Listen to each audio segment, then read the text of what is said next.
11th August, 3 a.m. Diary again. No sleep now, so I might as well write. I am too agitated to sleep. We had such an adventure, such an agonizing experience. I fell asleep as soon as I closed my diary. Suddenly I became broad awake and sat up. What a horrible sense of fear upon me, and of some feeling of emptiness around me. The room was dark, so I could not see Lucy's bed. I stole across and felt for her. The bed was empty. I lit a match and found that she was not in the room. The door was shut, but not locked, as I had left it.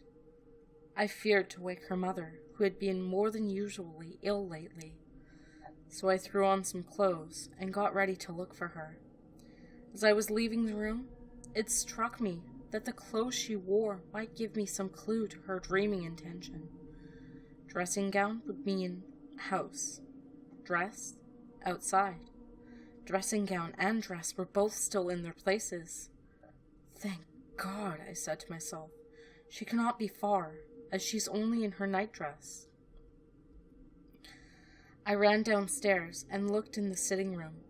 Not there. Then I looked in all the other open rooms in the house, with ever-growing fear chilling my heart. Finally, I came to the hall door and found it open. It was not wide open, but the catch of the lock had not caught. The people of the house are careful to lock the door every night, so I feared that Lucy must have gone out as she was. There was no time to think of what might happen. A vague, overmastering fear obscured all details. I took a big, heavy shawl and ran out. The clock was striking 1 as I was in the crescent, and there was not a soul in sight. I ran along the north terrace, but could see no sign of the white figure which I expected. At the edge of the west cliff, above the pier, I looked across the harbor to the east cliff in the hope or fear, I don't know which, of seeing Lucy in our favorite seat. There was a bright full moon, with heavy black driving clouds, which threw the whole scene into a fleeting dolorama of light and shade as they sailed across. For a moment or two, I could see nothing, as the shadow of a cloud obscured St. Mary's Church and all around it.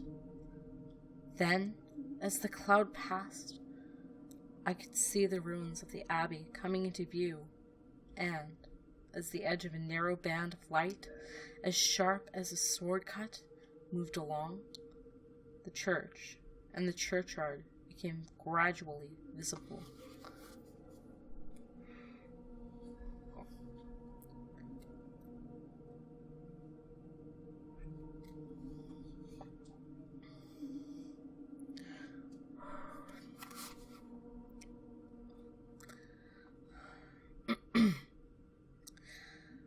Whatever my expectation was, it was not disappointed, for there, on our favorite seat, in the silver light of the moon, struck a half-reclining figure, snowy white.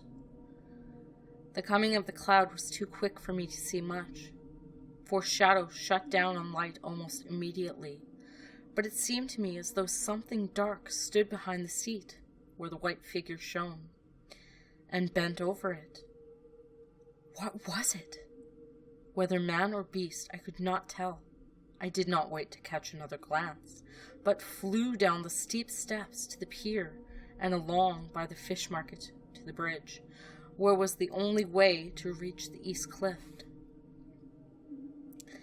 The town seemed dead, for not a soul did I see. I rejoiced that it was so, for I wanted no witness of poor Lucy's condition. The time and distance seemed endless, and my knees trembled, and my breath came labored as I toiled up the endless steps to the abbey. I must have gone fast, and yet it seemed to me as if my feet were weighted with lead, and though Every joint in my body were rusty. When I got almost to the top, I could see the seat and the white figure. For now it was close enough to distinguish it even through the spells of shadow. There was undoubtedly something long and black bending over the half-reclining white figure. I called in fright, "Lucy! Lucy!" And something raised a head, and from where I was, I could see a white face and red gleaming eyes. Lucy did not answer, and I ran to the entrance of the churchyard. As I entered, the church was between me and the seat, and for a minute or so I lost sight of her. When I came into view again, the cloud had passed, and the moonlight struck so brilliantly that I could see Lucy half reclining with her head over the back of the seat. She was quite alone, and there was not a sign of anything living about. When I bent over her, I could see that she was still asleep. Her lips were parted, and she was breathing, not softly as usual with her, but in long, heavy gasps, as though striving to get her lungs full at every breath. As I came close, she put up her hand in her sleep and pulled the collar of her nightdress close around her, as though she felt cold.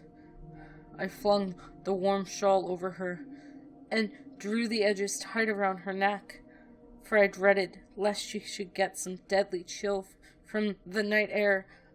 Unclad as she was, I feared to wake her all at once.